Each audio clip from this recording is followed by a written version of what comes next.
And we'll move on to our next presentation, which is introducing and evaluating nutrition facts from online content. And so this is going to be presented by Matthew Spradling. So Matthew, are you with us? I think you're muted. Ready? Perfect. Okay.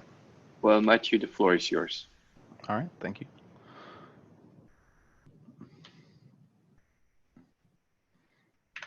Just testing the arrow buttons. Okay. Thank you for being here. Welcome to the conference. Welcome to my talk. I'm Matthew Spradling. I'm presenting this work, which was done with my co-authors, Jeremy Straub from North Dakota Cyber and Security Institute, and Jay Strong, my recent graduate student. The idea, I'm sorry. Okay, there it goes. If you are unfamiliar with nutrition facts, this may be a North American reference point, but it's a fairly well recognized method of representing the nutritional information for foodstuffs in the United States. It was made mandatory back in 1990 with the Nutrition Labeling and Education Act. And it gives information for what kinds of contents you can expect to find in food. It doesn't tell you what you should do with the food. It expects that you should know how much fat you want to have in your diet, how much sodium. It does give some percentage daily values for what medical professionals and dietitians would recommend that you eat, but it doesn't tell you what to do. So for example, if you find a candy bar and it says that it has 175% of your daily allotment of fat, you're still allowed to eat it and it doesn't tell you not to. But it's designed to inform the public of what they're consuming and make sure that they're eating something that's good for them, or at least making sure that they're making an informed choice as to what they should do. And that's sort of critical to what we're considering in this work. This sort of labeling has been developed for lots of other types of products, tobacco products, more of a warning label telling you the dangers of consuming the product. With alcohol, again, making warnings telling you whether or not it's safe to consume the product and when. With video games and entertainment, the ERB ratings have been designed not to tell you whether or not you should consume it, but rather for whom it is generally designed. This can help for parents to make decisions as to whether or not it's good for their children to consume the game. It can also give more detailed information about the content. So depending upon the type of labeling that you're looking at, some of them are more about recommendations, some of them are more about giving information. If you look at the ERB ratings, there's a sort of a combination of the two. With rated T for teen, it's making the recommendation that this should be consumed by teenagers and above. You can choose to consume it anyway. If you're not a teenager, or if you're a parent and purchasing it for your kids, you can choose to do otherwise, but it's making a recommendation. Whereas saying that it is a game that contains violence, that doesn't really tell you whether or not you should consume it. It only is informing you that violence exists in the game. And then you can make an informed choice as to whether or not that's something that you want to bring into your library. In social media, news content has started to become this has started to become a primary source for many young people for where they get their news.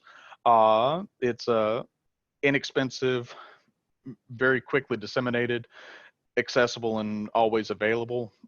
You can get news from people and entities that you choose, filter your feed so that you're only hearing from the people that you want to.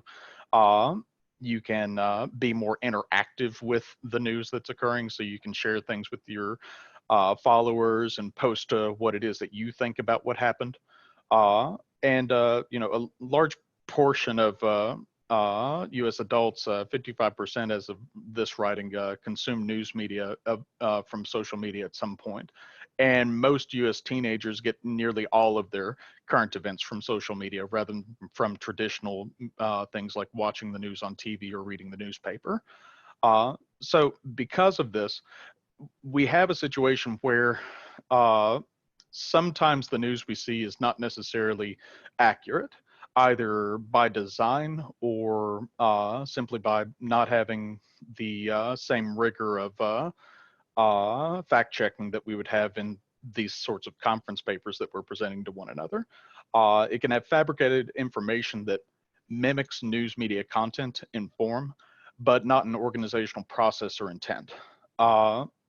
It's news that could be intentionally or verifiably false, presented as news content.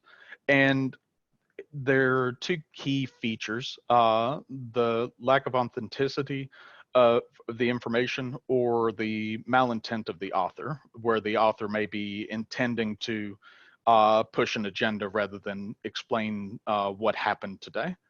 Not necessarily everyone agrees upon what is or is not fake news, but with our definition, we're not simply, and the definition from other research, it's not, do I like the facts that are presented in the media, but rather, is the information accurate? Has video been manipulated? Are all of the sources accurate? Is the author a real person, etc.? Now, with fake news, because it's consumed so readily, it has the potential to undermine credible news content and cause public confusion. We've had recent issues with this during the pandemic of misinformation being spread with relation to whether or not it's safe to go out of your house, whether or not you should wear a face mask, whether or not it's necessary to stay at home. And with this misinformation being spread, it's possible to influence not only public opinion and how they choose to vote in democratic nations, but also actual actions that people take, the way that they perceive threats and the way they interact with one another.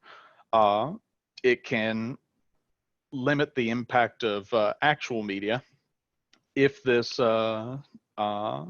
fake media is more interesting or more trendy than what's really happening. Compare, a fun video game to reading a book. The teenagers might be more interested in the fun video game version of the news and be more interested in spreading that around. And so there's a competition deal where sometimes something that is more heated may be spread more readily, even though it is not necessarily accurate. Recent example of this is in the U.S. is the outside of the U.S. is the Yellow Jacket protest movement in France. It led to an explosion of false and misleading news items circulating on Facebook with fake news posts that were shared about 4 million times over the period between November 2018 and March 2019. Top 100 posts that were available were flagged by fact checkers as being viewed a total of 105 million times during the same period. And there are other examples that we can look to as well, where not necessarily through botnets, but simply through real users sharing this misinformation. Looking at the way that we would describe fake news, we can break it down into 7 distinct categories. False connections, so headlines, visuals, or captions that don't support the content.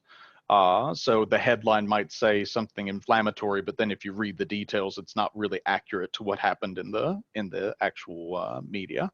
False context, genuine content shared with false contextual information. So somebody did something, but the context in which it happened, like maybe it happened 75 years ago, and so it's no longer relevant, but it's shared as if it happened today. as an example.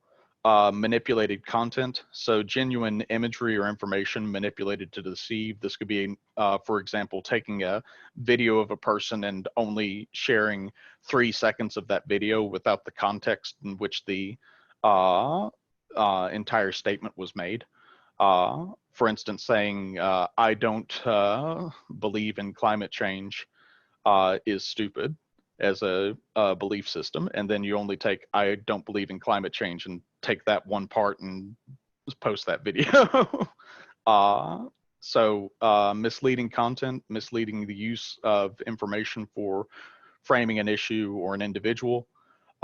Imposter content, genuine sources are impersonated. This could be an example of sharing a media as if it were coming from a credible news organization or a credible conference.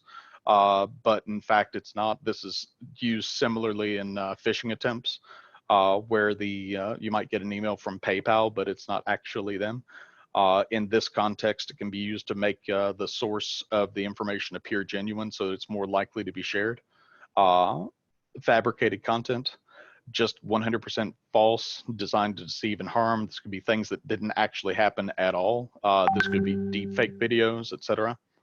And satire and parody, potential to fool but no intention to cause harm.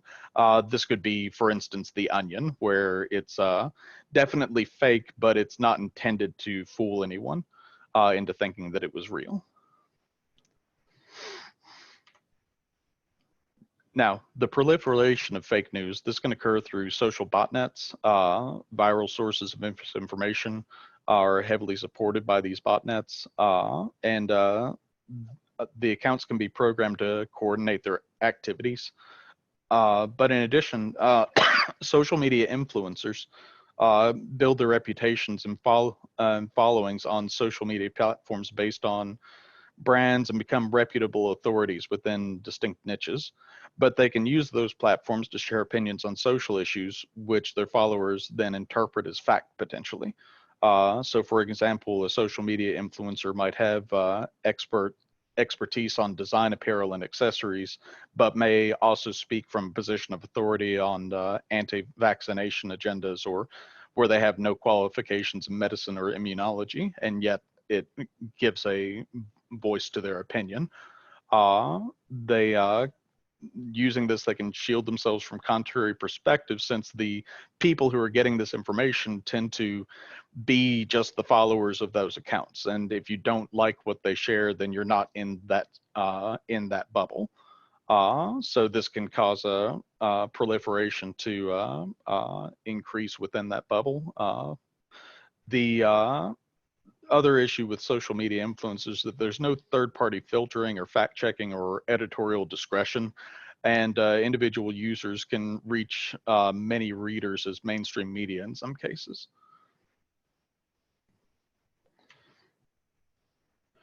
Now, research efforts have been aimed at some offensive strategies, such as classification of fake news, automatic detection and removal, and solutions for central authorities and organizations. As an example, Twitter has recently been starting to flag media as manipulated content. I'll show an example in a moment. They also may ban users who are spamming content or posting things that are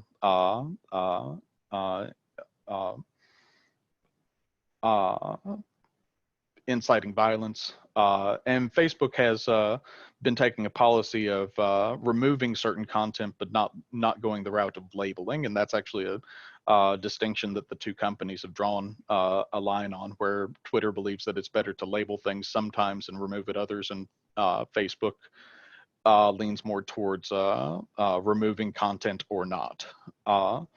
But right now we're kind of lacking in empowering individual users, defensive strategies for the average consumer.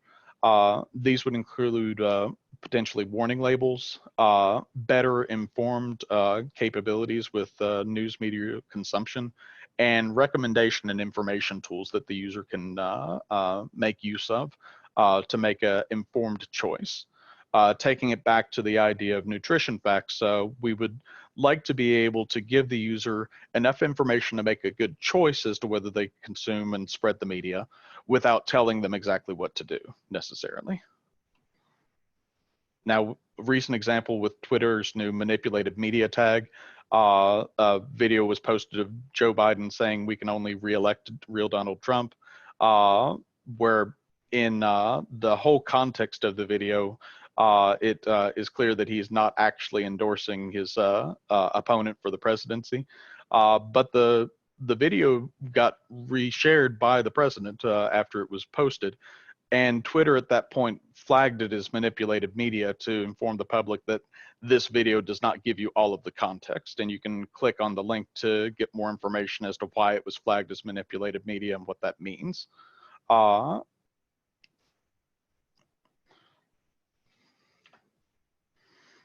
our objectives are, we would like to gather information on the following. So first, what information consumers are currently using to determine the credibility of news content. So that is, what is the average user doing to make their own informed decision right now? Everyone chooses or chooses not to consume media currently or share that media currently based upon some internal computation. We want to identify how that works and how it differentiates between different users. And secondly, we want to identify what are some of the kinds of information that consumers should use to determine news content credibility. And then third, determine the overlaps between 1 and 2. So what are people currently doing? What should they do? And where is their agreement on those two things? So that we're not telling anyone to do something they haven't done before, but instead gravitating them hopefully towards the more effective strategies that are going to actually make better decisions for their media health. Fourth, how do we present this information to consumers so that they will use and understand it? And lastly, determine the limitations of the information we give consumer that could potentially be addressed through education. That is there a lot of stuff that that consumers should use, which they don't know about and don't understand yet, which we would need to refine through further education of the population in order to be able to have people better capable of identifying and utilizing real media versus fake media. That's probably going to be the main challenge of the work going forward, is determining where those limitations lie, where it is that we have an education gap, where no matter what information we presented, if the consumers don't understand it or don't realize the importance of that information, telling them the number of citations for an article might not matter if they don't care about that or know why that's valuable information. So, in gathering information, we'll be looking at 4 key areas. We'll be looking at user perception of information warnings and approval labels for online content. So do they at base support or oppose the idea of having warning and approval labels for online content? Does it feel like censorship on free speech or censorship of the press if we use something like this? Would having such labels alter their choices for news media consumption? And what types of information would the consumer find useful and understandable? This type of information could be gathered, for instance, through experimentation, where we present them with social media posts, real or invented for the purpose of the experiment, and see how they choose to interact with them. Also simply questioning the users as to what it is that their thought process is as they go through deciding whether or not to retweet something. Secondly, user perception on what makes a news article seem fake. So what information are regular users currently using to make those assessments, and user perception of what fake news is. This is valuable because the term fake news is used differently depending upon the person. For example, as I was saying before, some people might consider fake to be something that differs from their own opinion. So if something is presenting an idea that they disagree with, then they consider it fake potentially. We want to identify how prevalent that attitude is versus the attitude of, if it's factually correct, then I trust it, and if it is not factually correct, then I don't. Third, user process for consuming online news content. So how do they read the comments section? How do they perform fact checking and when? Preferred social media platforms. When do they fact check? Do they fact check before or after they have reshared the post? What do they do after fact checking? If I've shared a post and then later determined that it was false, do I go back and tell everybody, never mind, no, or do I just let it slide depending upon what it was? And lastly, user demographic information to see if there are any correlations on education level, specific type of education, political affiliation, etc. And we'll be looking at three types of content labeling to consider. Recommendation levels, where we make normative claims about content to inform the user, like you should review this content. It is valuable and trusted. You should not review this other content. It is false and fake. And approvals for safe content.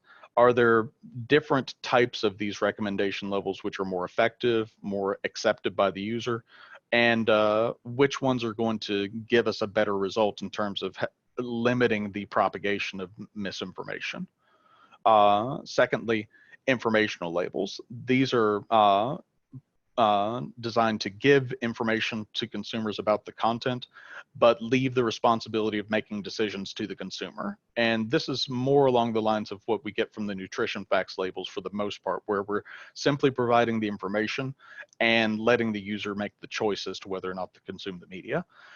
We would love to be able to simply solve the problem with this, but there may be limitations in that not everyone understands how to make use of that. If the average consumer does not know anything with regards to fat consumption and whether it's good or bad, then labeling a product to say that it has a certain amount of fat doesn't help.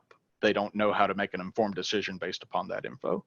If similarly with media, we flag it based upon how many citations the work has, or how many awards its journalists have received over the past 10 years. If they don't know how to make an informed decision based upon that information, they don't know how to compare media based upon that information, then providing it is not necessarily helpful, even if in a perfect world it would be useful for determining whether media is successful or not.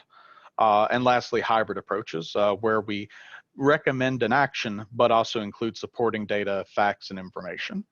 So we most likely expect to come up with a approach like this.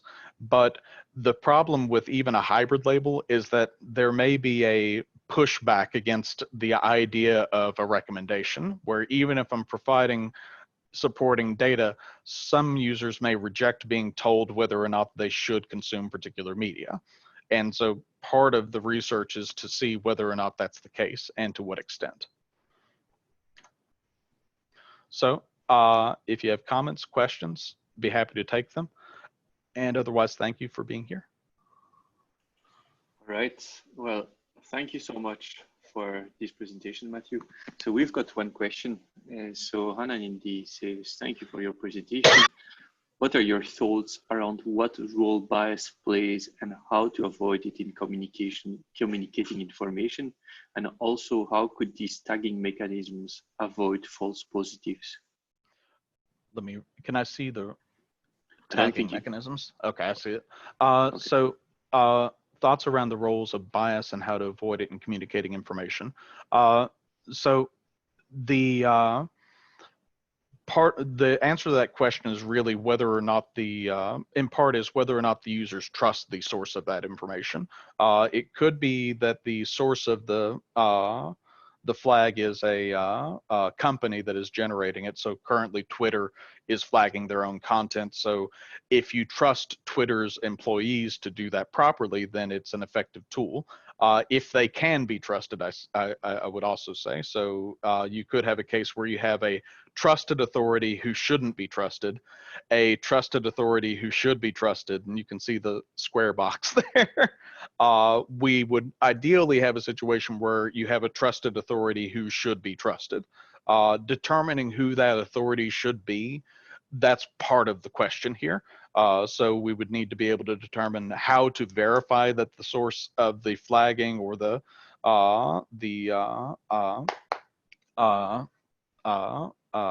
Labeling is trustable, and secondly, how do we convince the population that that is the case, that they should be trusted? One comparative example would be the ESRB ratings, which are regulated by the industry themselves. If you look back to the history of how the ESRB came about, this was back in the days of Mortal Kombat, when parents were getting upset because they were buying games that had blood and stuff in them and didn't know that in advance. And it went to Congress in the United States, and Congress essentially said, if you don't regulate yourselves, we will.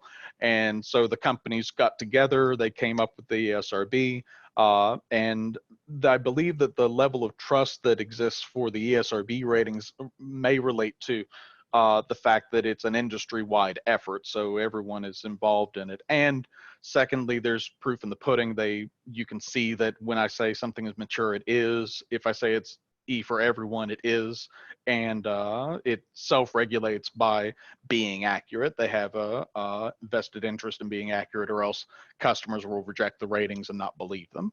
So similar situation here, we would need to first establish a body that would be trusted by the population, and then make certain that it's good for it to be trusted, which I think would come about through the population policing it by reviewing the content themselves. And but that's a part of it, yeah.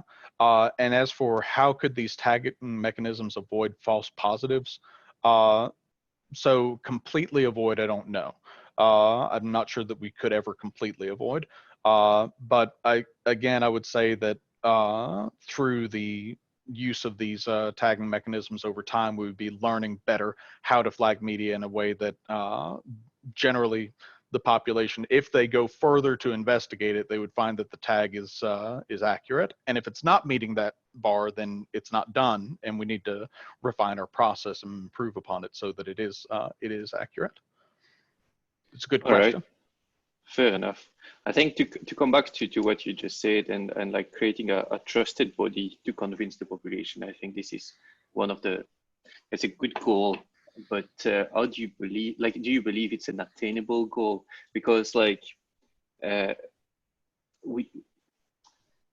there are people that have an interest in having no trusted body, right? So you'd end up in a loop where a bit similar to what we've got now, where like some government says we've got a pandemic of COVID-19, and then you get like a couple of people saying, well, Earth is flat and 5G leads to COVID-19, you know what I mean? And in this case, you'd have even have a stronger interest for people saying, well, don't trust that body because like it stops us to actually share what we want.